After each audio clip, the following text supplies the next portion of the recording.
the streaming. Okay, we should be. We should be streaming. We should be streaming. We could be dancing. All right. We could be dancing. Okay, we are live. It says we are live. Do you see it on? I see us. We You are do? live. You just fixed your hair. Yay, we're live. Oh, that was a few seconds ago. All right, so there's the normal delay. We're live. Okay, so we have a little technical issue. Okay, so just a shout out to everybody in the chat room. Margaret was talking about the boots void. Margaret, we're not really sure what you were looking for there. If maybe a little bit more detail. Shout out to Val, one of our regulars.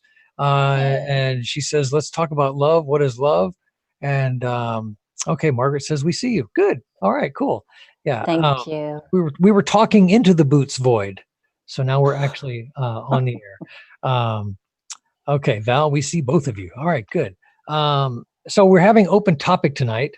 So if you folks have an open topic or question you'd like us to cover, we'd be more than happy to. Shout out to Matthew Matinzi, Val, Margaret Parker. Hey, Matt.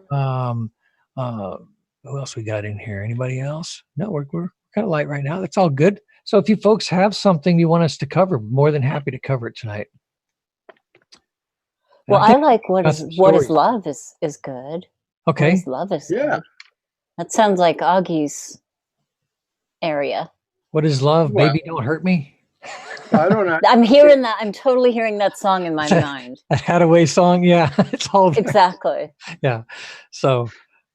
Well, why don't I just this is hot potato and Nori, here's the potato. Just you can live up to your namesake. No, Aage, I gave it to you and you haven't spoken yet. So hot potato you. Yeah, okay, I got stuck with that one. But it's not a bad thing to get stuck with, because even Albert Einstein, about a year before he died, he said, I have researched the universe, and he says, I have found that the whole universe is made from love. How about that? How about that? Yeah. Boy, that just blows you away if you start thinking about that, what really it means. Well, go ahead. Love is entirely spiritual, but it has some physical effects. It could be affection, could be attraction, even sex and desire. And anytime that you help somebody, it's an extension or an effect of love. So it can be absolutely anything, I would think. And they're kind of a third cousin of love, I suppose, but the effects are still good.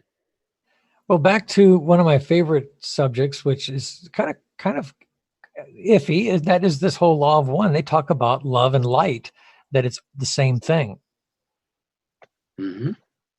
So that this light, that it is light that came from the infinite intelligence. It is light that's coming from the center of the galaxy that's causing awakening, and this energy is hitting the planet. So the whole awakening thing, there's more light energy that's hitting us, and consequently, this should be raising people's love vibration, I would think. Does that make sense? So we're back to vibration and frequency. Yeah. Yeah. And you said love and light.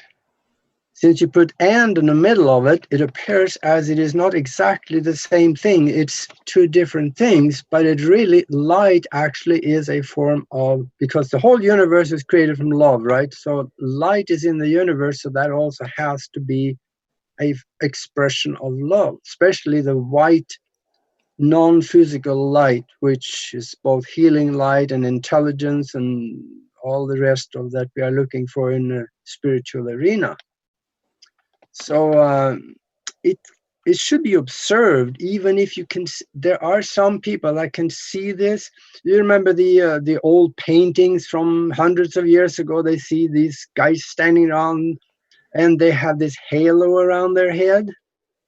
Well, that's a symbolic of the people was observed with light emanating from them, and that is that healing light or the love because very spiritual people, they can have a very strong aura around them that can be seen. So it is still a form of love, even though it is light. And the bright white light is the higher vibration of that love. There are, of course, other forms of light and other forms of love. So your thoughts, Nori? I was on mute because Pixie's giving her her thoughts on what she thought love was. So I think love is a frequency. You know, there's questions about what frequency it is, what number hertz it is, but you know, my father had a near-death experience, and prior to that, I didn't really know him to be particularly spiritual, but he had a near-death experience where he drowned, and after that, he always told me that God is love. So Yeah. I tend to agree with that. Mm-hmm. I think that Absolutely. Concepts of love have been really distorted in our common era. I think the Greeks had multiple definitions. There were multiple types of love. There was group love. There was, you know, just associative type, you know, hey, we're all friends and we kind of love one another. Then there was the deep love between lovers. There was familial love. There were different love for levels. God. Yeah. Love for spiritual things. So there was this different definitions that they had. And we got a quick little note here from the chat. I got to say this. Nancy is here. Hello, Nancy. And Nancy said, Nori, you go back to the back of the class. You didn't wear red. I didn't wear red. I know. And you know what? I'm gonna really put myself out there tonight. Are you guys ready? Yeah. I am not gonna fix my hair at all during the broadcast. When I look at the broadcast, I'm like, oh my God, I'm always messing with my hair. So tonight, if I have to sit on my hands, I'm going to do it. So you guys can call me out if you see me doing it. No. Yeah. Just God is who we are. God is pure loving energy. So Margaret Parker, I totally agree with you. I mean, anytime that I have had the honor to be part of somebody's healing, it always felt like love. I mean, it felt like the xylophone of love was ignited inside of me. Like the waves of vibration totally felt like love when I was participating, co-creating with somebody for their healing. Absolutely. Yeah. And also emotion is one of the highest observable effects of love, because that can be very strong. And emotion is also the carrier of thought. So once you have a strong thought that is laid with heavy emotion, that is an energy, not just a thought. And that's how we do, you know, how creation can happen. We can use it as a form of law of attraction and many different things that we can bring into our life. Love is everywhere too, and we are funnels of love. The physical part of us, the holographic image of us, that funnels love from the universal consciousness into the physical and affects everything around us. And we can send love to other people. We can use it for healing, and that is actually very effective if we can use emotion with it and visualize. Let's say, you know, somebody is hurting, and we can visualize ourselves being embedded with bright white light and send it out of the solar plexus and get a lot of emotion to go with it and think about that person. Maybe a little more to it, but that is the core key of it, and that can be very effective. And there were done some experiments, I think at UCLA, where they had people in two different rooms, and at times they would think of each other, and with strong emotions, and then just think of each other just without an emotion. And they could feel that when somebody was thinking about another person with strong emotions going with it, they also popped in on the same thought. Not often, but fairly infrequent. So there were more of a telepathic connection between the two people if they had emotion coming with the thought of the other person. Right. So I think it can actually, I'm sorry, go ahead. Oh, well, Harry is with us. Thanks. Shout out to Harry. He said, we're talking about emotion. Do we control our emotions, or do our emotions control us? This is just delicious. Well, before you answer that question, I just want to cap on one thing that Aage was saying, and that is, it's almost simpler. I like to kind of reduce things, and that is, I think love is, sometimes it's difficult to define, but we know it when we see it. That's true. That's true. That's true. There pretty much is not a dog that I don't love. Really. I love every dog I see. Yeah. And you can see it. Well, and I was thinking more in human terms of when people love one another, when they're kind to one another. Are we going to be a society of kind, or are we going to be a society of mean? And I think most people would kind of vote for the kind and loving versus the society of mean. So I think that's something we really want to get back to. It seems like this turbulent times we live in, it's the stress and tension of daily life. It can make us mean. And I think it's good to kind of reground on some of this. This is a good thing to think about, is about thinking about love and being more loving, kind to one another, providing a safe space to ask questions like this and say, okay, well, what about that? So I think that's good. So is it love, or is it kindness? Is it love, or is it compassion? Or are they intertwined? Are they all Those are the fruits of love. Those are the fruits of love. If you have a loving heart, you will be compassionate. If you are a loving person, if you embrace loving, the concepts of love, of being that kind of a being, a loving being, then those things I think will emanate from you. Even though we do have our bad days, I think if you keep trying to head for that in that direction, I think we will prevail. So then we're going to go back to emotion, right? Because if we're unkind, what are we? We're not loving, or we're angry, or we're vengeful, or we're jealous, or we're judgmental. I mean, or we're defeated, or we're guilty, or we're we feel ashamed.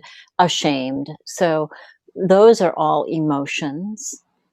I don't even know how I got to this. I just want to fix my hair, you guys. Just go with it. Just go with it. That's just go with it.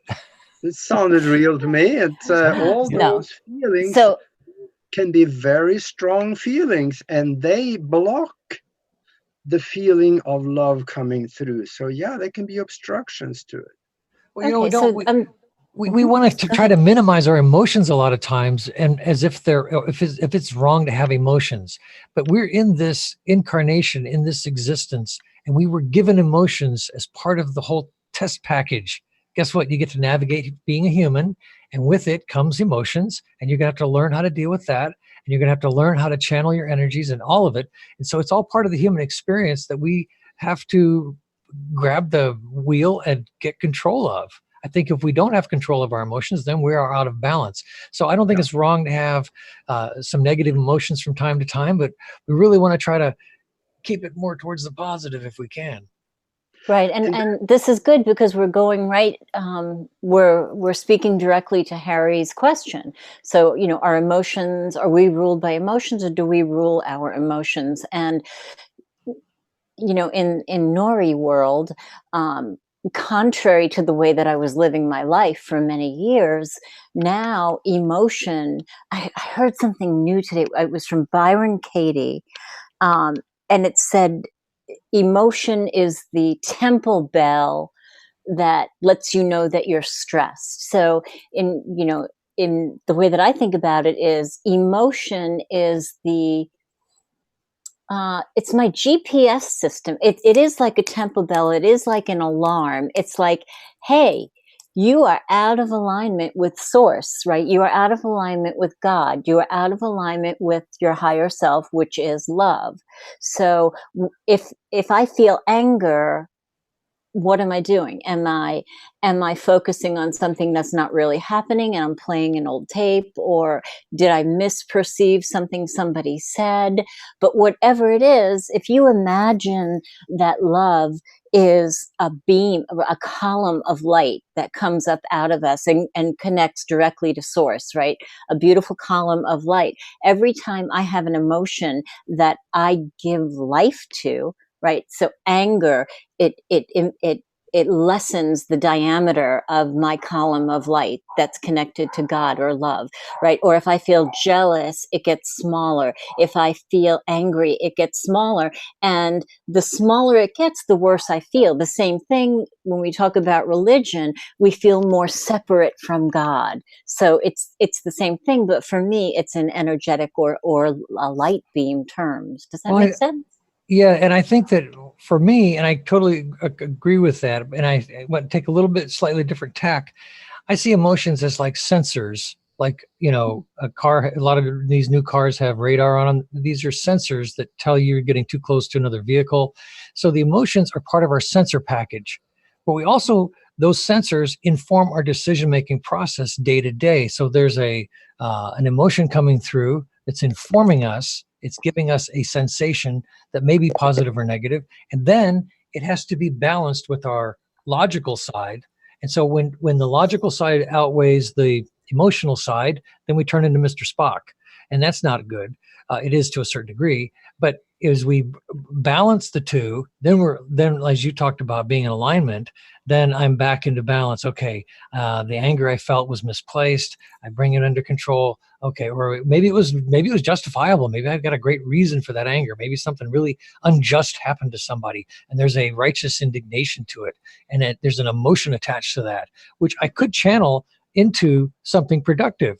I could turn that into action. I could go to action with that information that I got from that righteous indignation. I can say, okay, you know what? We're going to sign a petition. We're going to go to City Hall. We're going to vote this way or that way. We're going to go do something about it. Does that make sense? I have a question. Yeah. What is righteous indignation? Well, righteous indignation would be when someone's when you see that some kind of injustice has occurred, and it triggers you. You're like, wow, that's just wrong. That's just wrong, and it's wrong. Maybe somebody has suffered at the hands of some, for whatever it is. You can make up a dozen examples, but somebody has suffered a wrong that really should have happened, and you get triggered by that, and you get angry about it, and you want to go to action. So you can just get angry and stew about it, or you could go to action and rechannel that towards something productive. I think that's maybe a better way to go about it. But to just strip away our emotions as if it's a defect we're born with, I don't think that's the way we're supposed to be.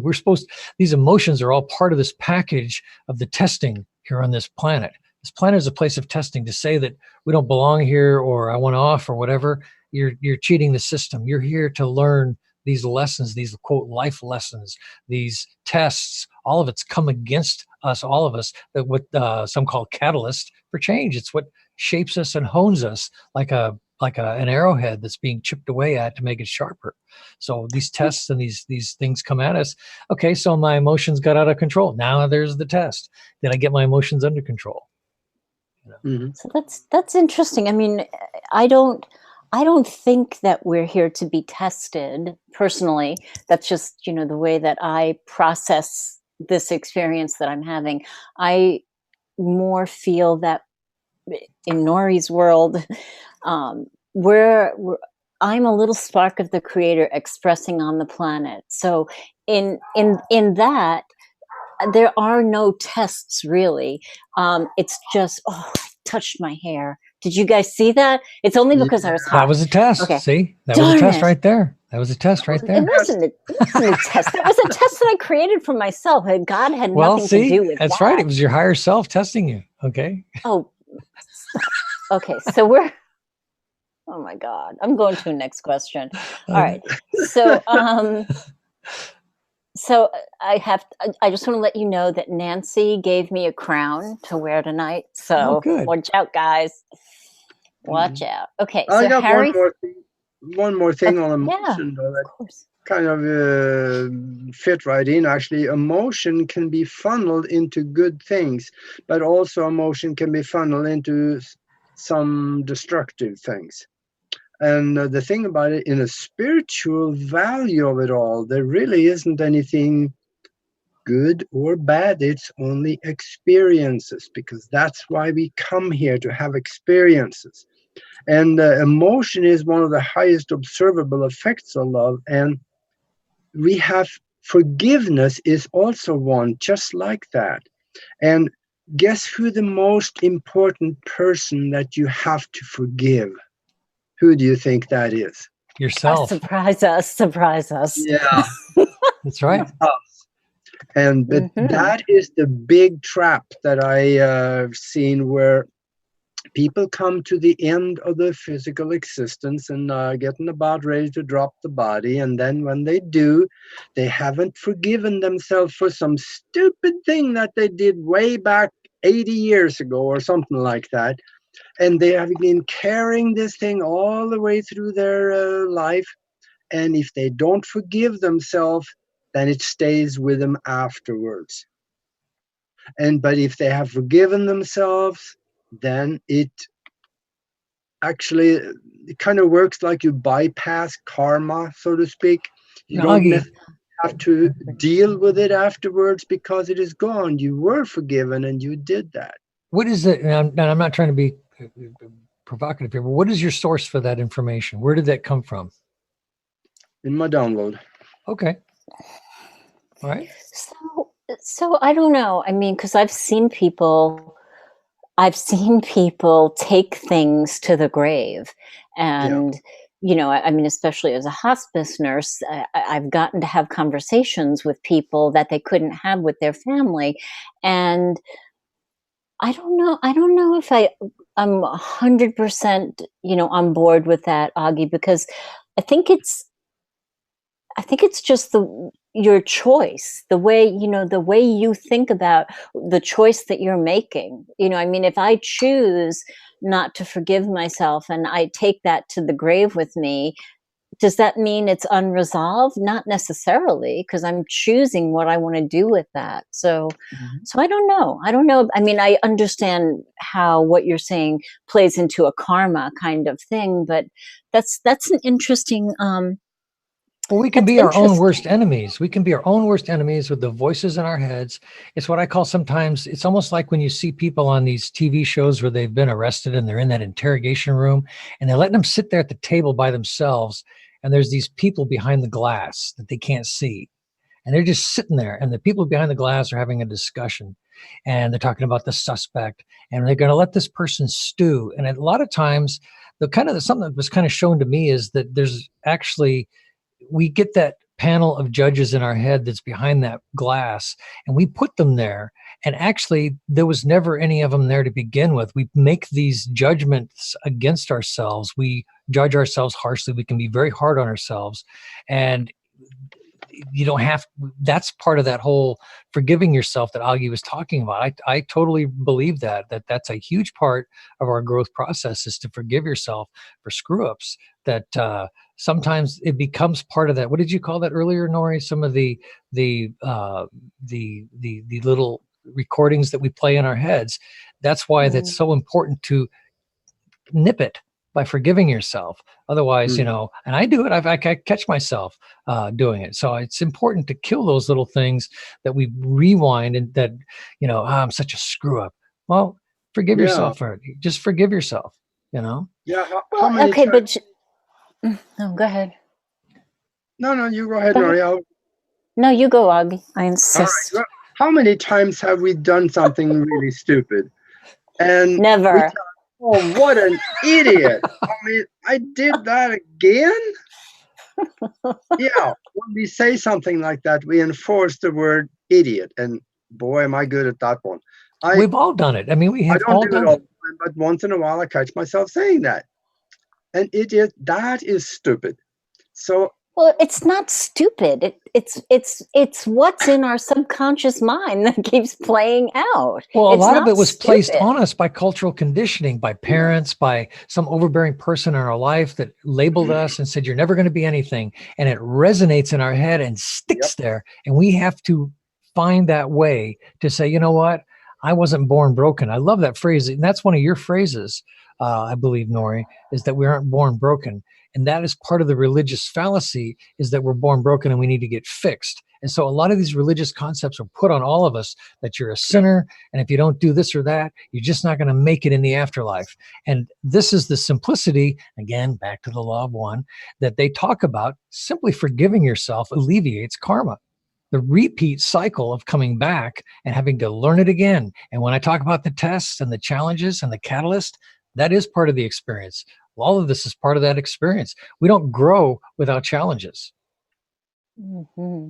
Yeah. You know? And Well, I really, call that contrast, but Okay, all right, okay. that's fair enough. Yeah, but whatever word you're comfortable with, whatever it is that comes against us and chips at us, and I got to fix it, and it keeps coming up. It's something I've got to deal with. It's like, why does it keep coming up? Because you're not dealing with it. Because you keep brushing it off. It's like, and part of So that is Aage, forgiving. well, part of it is forgiving. Aage, Nancy wants to know about your download.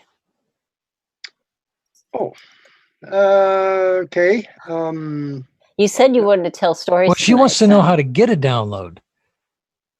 I thought she asked about. She says, "How did you get a download?" Augie, I would really. Okay, I apologize. She said, "How did you get a download?" Augie, I would really like to know. How did that happen, Augie? Well, it's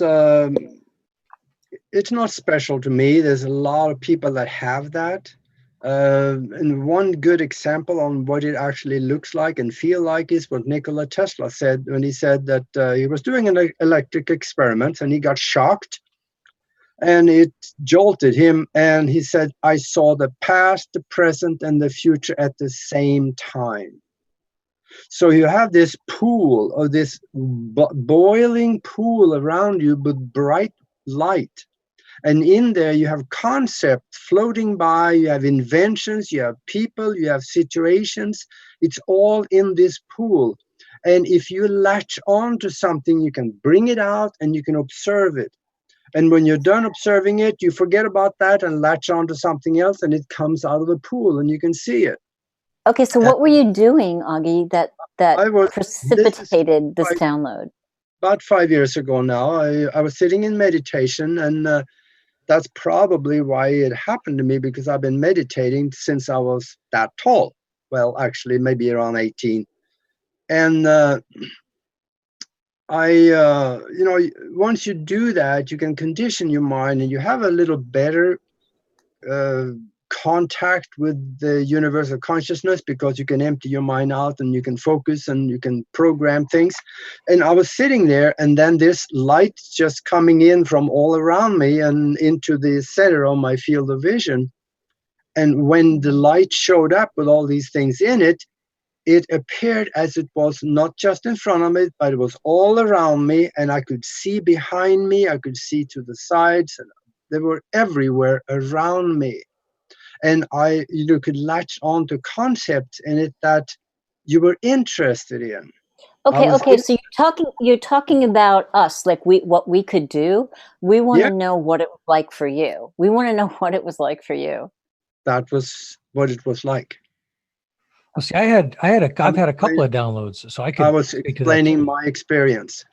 Okay. All right. So you were saying that all these things were coming at you, and they were coming from every direction, and you could take it all in at one time. And then you were like, when you say you latched on, do you mean you like focused in on something and it became clear? Is that what happened? I could see it all floating by and just in there.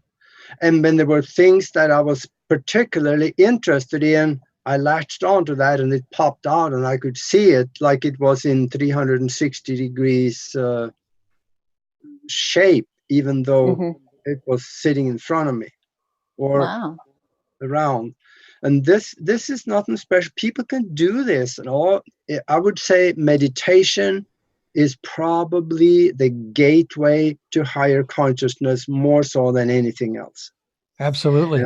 that people really need to sit down and do it, and that is one of the things that we'll be starting to teach. So if you don't do it, just go on the internet and go to YouTube and click on meditation and start watching YouTube videos. You're going to learn a lot. I think one of the easiest ways to learn meditation is to daydream.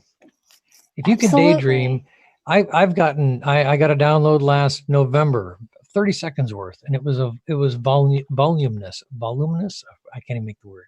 It was a volume of information in an instant I think part of this is you didn't question it. There's a certain side of us that as you begin to get into this whole thing, you question a lot of it. I do. I question what I get, what comes in. I'm like, am I making this up or what's coming in?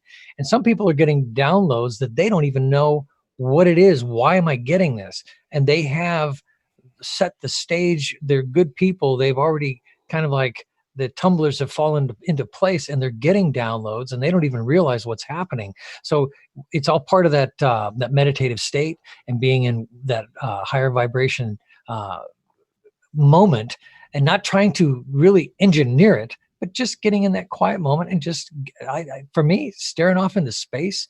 It'll help you relax your mind, daydream, and things will come in. And then you have to you have to learn discernment about what am I making up and what's coming in, and you begin to validate it and discern. Discernment's a key part of it.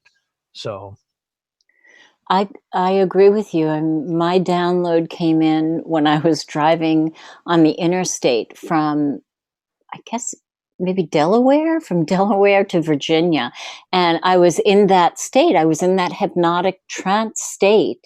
And it came flowing in so clearly, like you were saying, Aage, that I pulled over. I had this little tiny notebook and I started writing everything down with stick figures of what it was. I mean, and it just poured in. I put it on the paper. I didn't filter it, because I was still in that really comfortable, open, receptive state.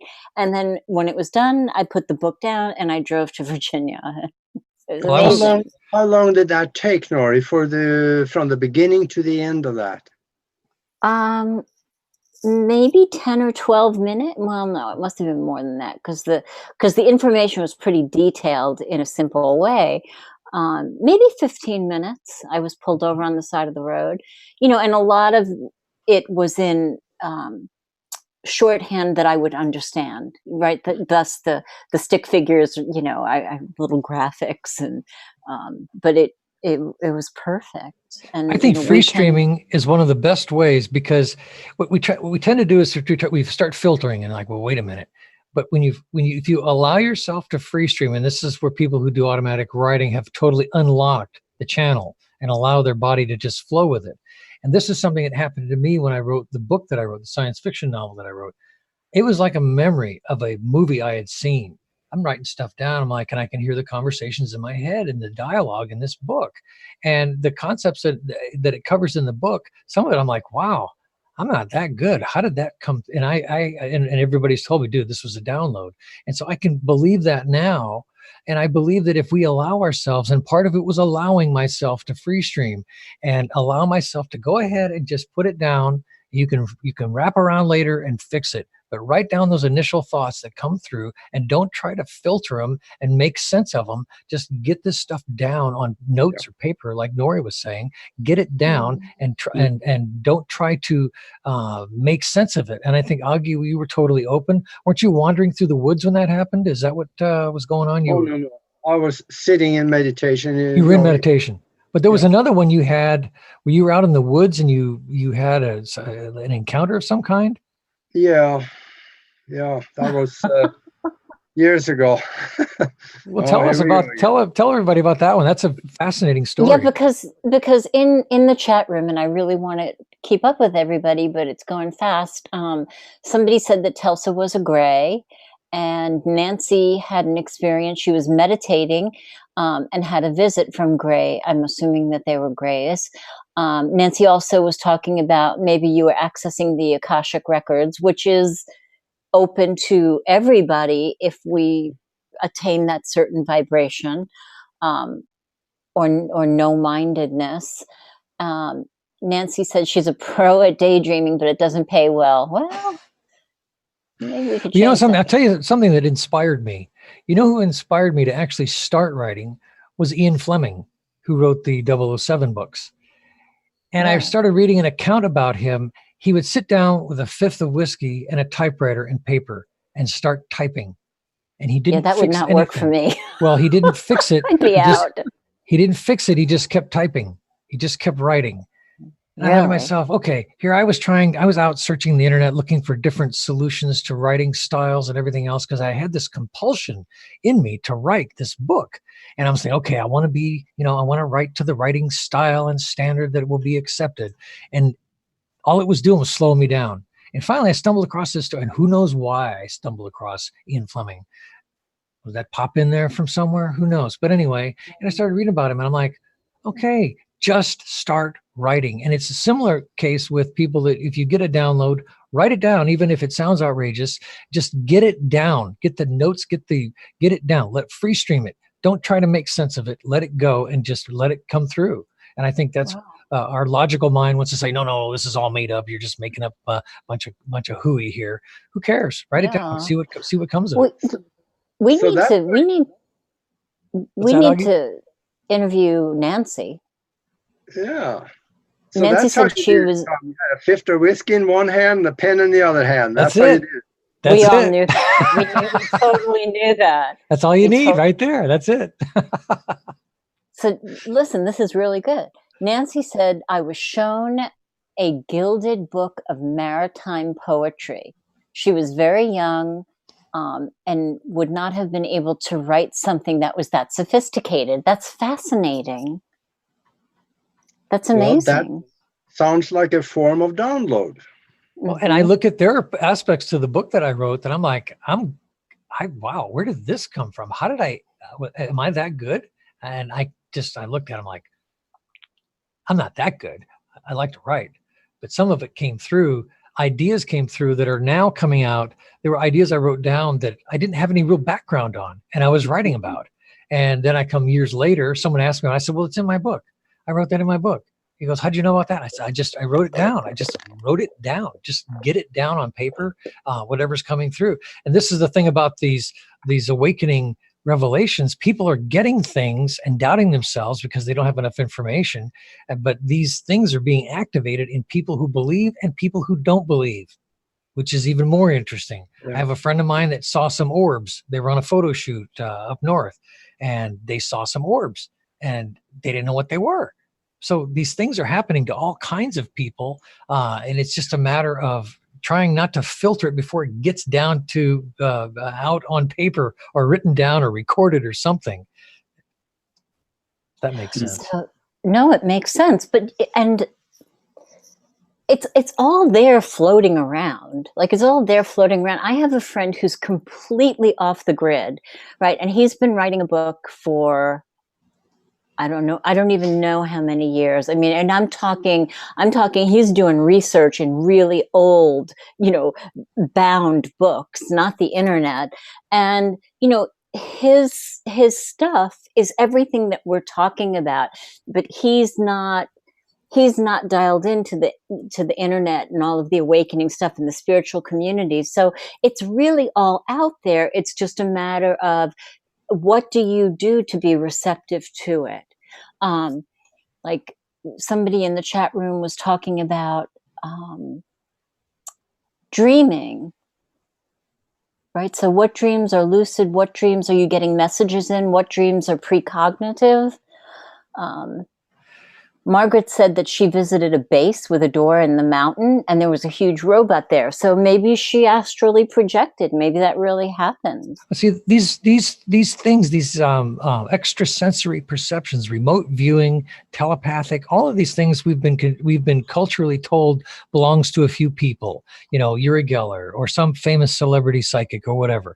And yet now people are having these experiences. They can't explain them. People are being activated and they need more information. And so you have to get out there. You've got to start learning. You got to start trusting your gut and learning what these different things are and what is it that I'm getting? What's happening to me? And so you got to get out there. You got to get into, as Nori was saying, get into the communities where people who have some longer time in with these experiences can help you interpret what's happening.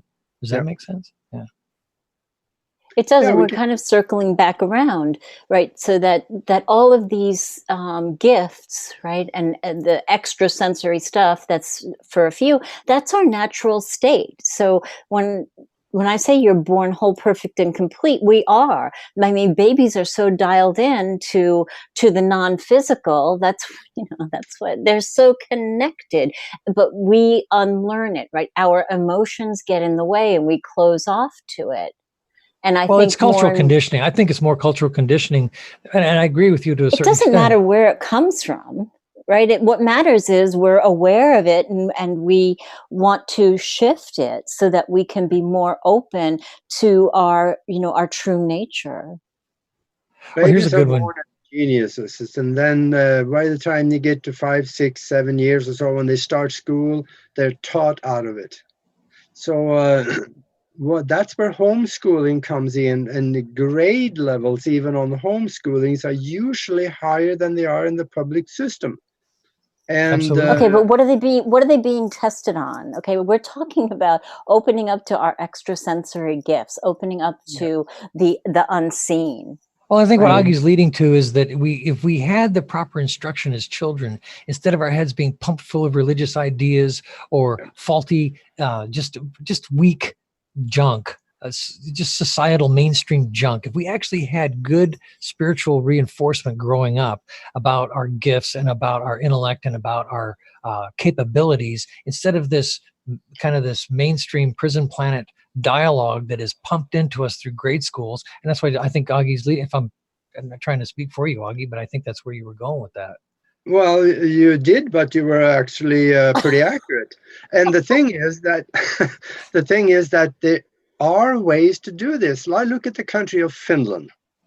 They have totally revamped their education system. Now, when you come in there as a kid at 7, they just let you do whatever you want to do about the first year or so, and then they see which interest you have.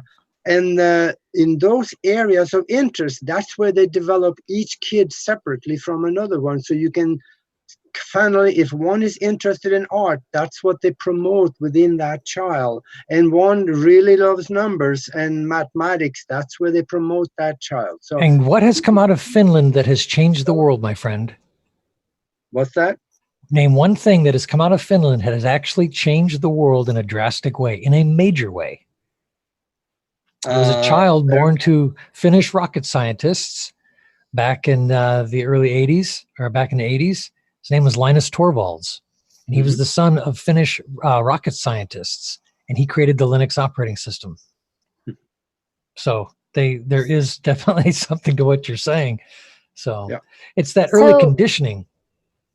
Yeah, but, and I know we're having this discussion for the purpose of expanding thought and expanding consciousness, but I'm going to circle back to what Harry said, because I think spending too much time reliving the past and hashing it out about what the church did and what our mothers did and, what my aunt did, she dropped me on my head or whatever, the more that we do that, we're closing off to our true nature. And that's part of the trick, just to keep you complaining and discussing and chewing on something so that you're not opening up to who you truly came to be. But that's part of our cultural conditioning. We didn't get the right information when we were younger. And if we give the right information to these kids nowadays and tell them that they have co-creative powers, we tell them that they're not broken. I was raised for the first 17 years of my life told that I'm going to hell if I don't, go to church. Okay. It's all wrong. Right. It's completely wrong with cosmic law. Tom, Tom, I love you, but the statute of limitations is up on that. Because I've given myself. Right. No, I get that. That's what I'm saying. I found out, but it took me, I lost a lot of good time that I didn't have to lose because of that cultural conditioning. You see what I'm saying? Maybe it was perfect. Maybe that was your journey. Maybe you agreed to that. Yeah, I think you did, Tom. Okay. Well, maybe. Maybe. Nope. Pixie said yes. Okay. All right. But think about kids that don't have to go through that. I think that's where we're kind of going with me and how you're going with. If we can get kids that we don't burn out at an early age on false principles, and we give them proper principles as they're growing up, I think we're going to unleash a much more powerful society. I think it builds much stronger character. And instead of losing all that time to wasted or wrongful principles, we give them the good stuff to begin with. Oh, absolutely. Right. And a lot of the kids are coming in with it. I mean, the little girls that walk my dog, I mean, this little girl, I don't know if she's indigo or crystal or Blu-ray. I don't know what she is, but she is something completely different than I've ever experienced before. I mean, her vocabulary alone is amazing. You know, so the kids are coming in with it, and they just need parents who go, oh, wow, he or she's different. But yeah, let's, like you were saying, let's nurture this. Let's not, you know, like put a cookie cutter over this person and make them something else. Yeah. We agree. That's the point. Yeah, absolutely. Yeah, that's where we agree. Nancy said, I want a new contract. I want to be the lottery winner. Okay, remember your friends when you win the lottery, Nance. That's right. Absolutely. Somebody asked a question. Matthew asked a question too, a little further up. Let me go back to his question too, and this kind of drops back to something we were talking about earlier. He says, could the idea of allowing free streaming or downloading also be used when healing people, for example, when praying for someone? Absolutely. Something I discovered in my own ability, I have a healing ability that I didn't really think about, but I have this ability to, when I close my eyes and I touch someone's back, I can see a heat map of the injured areas, like a Google heat map that they show you, you know, where the website's got the best hits on it. Okay. I can, or like these, like what was that movie, the Predator, where the alien could see like this heat map of people in the jungle. If I close my eyes and I can touch people's, like their back, I can see things. So there are things that I decided not to stop that and say, well, that's just silly.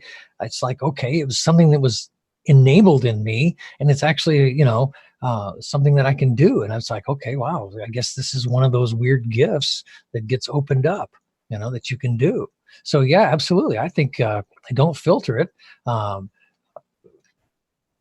Believe that you can. I think that's part of it, you know. Absolutely. And it's a matter of just feeling your way into it. You know, like if our emotions are wringing us out, we're not going to be able to have that moment of silence where you go, oh my God, if I put my hand on this person's back, I'm seeing all these things, right? And I agree I say yes to what Matt said, because you know, I had so many modalities of healing under my belt by the time I went to the burn trauma ICU.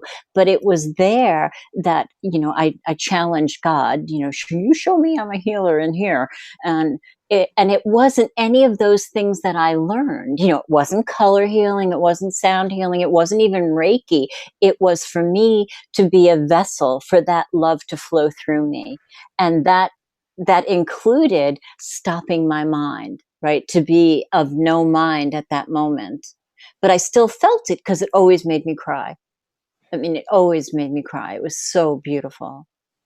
See, I totally respect what you, go ahead, Aage, I'm sorry. The emotion flowing through you, that the expression of emotion is often tears. And that is something that when we have that, we should allow ourselves to let it flow, because as long as that is flowing through, the energy is coming.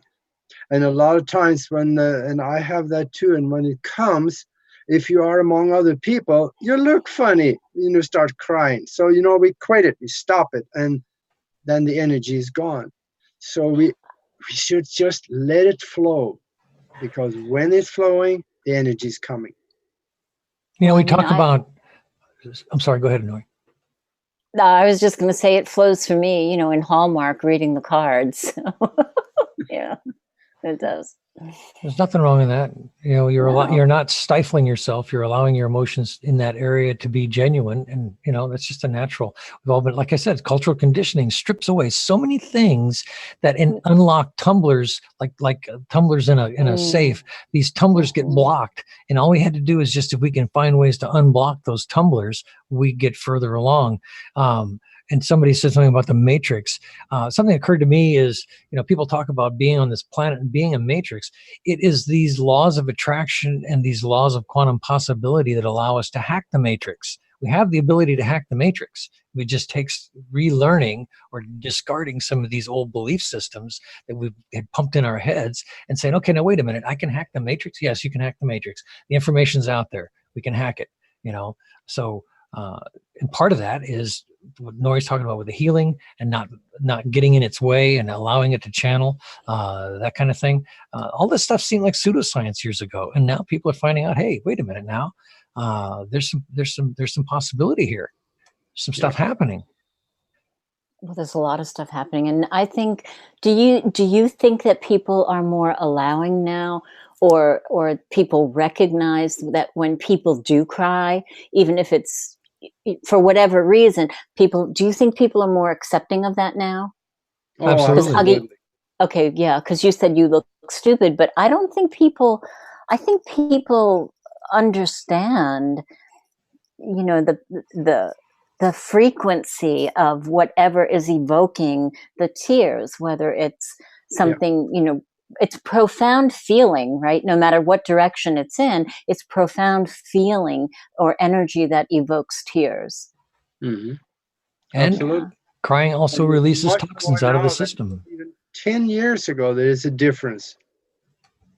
Yeah. It is accelerating at an accelerating rate.